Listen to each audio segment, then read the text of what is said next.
Lucky दूध डेअरीमध्ये अन्न व औषध प्रशासन अधिकारी तपासणी करत असताना कोणतेही भेसळयुक्त पदार्थ आढळले नाही.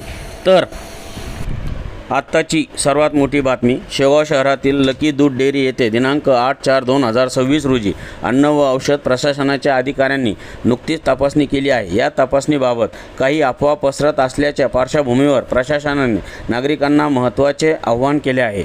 अहमदनगर जिल्ह्यातील शेगाव येथील लकी दूध डेअरी येथे अन्न व औषध प्रशासनाच्या पथकाने अचानक तपासणी केली. यावेळी अधिकाऱ्यांनी म्हशीचे व गाईचे दूध तसेच सुमारे 1 किलो पनीरचे नमुने तपासणीसाठी घेतले आहेत. हे सर्व नमुने पुढील प्रक्रियेसाठी अधिकृत प्रयोगशाळेकडे पाठवण्यात आले आहे असून अद्यापही त्यांचे अहवाल प्राप्त झालेले नाही.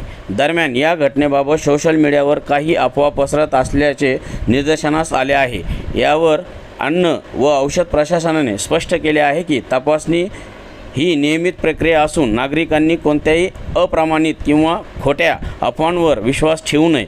नमुने तपासणीसाठी पाठवले असून अंतिम अहवाल आल्यानंतरच पुढील कारवाई केली जाईल. तोपर्यंत नागरिकांनी संयम ठेवावा आणि अफवापासून दूर राहावे असे आवाहन अन्न व औषध प्रशासनाच्या वतीने करण्यात आले आहे. तपासणीचे अहवाल आल्यानंतरच वस्तुस्थिती स्पष्ट होणार आहे. त्यामुळे नागरिकांनी शांतता राखून अधिकृत माहितीलाच प्राधान्य द्यावे असे प्रशासनाने पुन्हा एकदा स्पष्ट केले आहे. संवाददाता शेख युसूफ, न्यूज 18 अहमदनगर दर्पण. लकी डेअरी शेवगाव या ठिकाणी आम्ही परवा दिवशी संध्याकाळी तपासणी केली व तेथून गाय दूध, बफेलो मिल्क आणि पनीर याचे अन्न नमुने घेऊन प्रयोगशाळेस तपासणीस पाठवलेले आहेत. त्यांचा विश्लेषण अहवाल अद्यापपर्यंत प्रलंबित आहे. विश्लेषण अहवाल आल्यानंतर त्यामध्ये काही आहे का याची खातरजमा करण्यात येईल. आपण असे आवाहन करणार की तुम्हाला जर कुठल्याही ठिकाणी भेसळकारी पदार्थ एखादा आढळून आला किंवा तुम्हाला जर असं वाटत असेल की ते भेसळ होत आहे तर त्याची अन्न औषध प्रशासन अहिल्यानगर येथे बातमी त्वरित देऊन किंवा अन्न औषध प्रशासनाला संपर्क साधून कसा दावा त्यानुसार पुढील आम्ही कारवाई करू.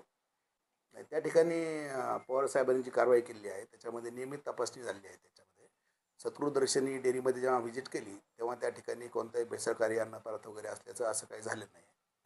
की ज्या ठिकाणी समजा तुम्हाला असेल की खरंच भेसळ नसेल आणि नियमित तपासणी नेहमी चालू असतात.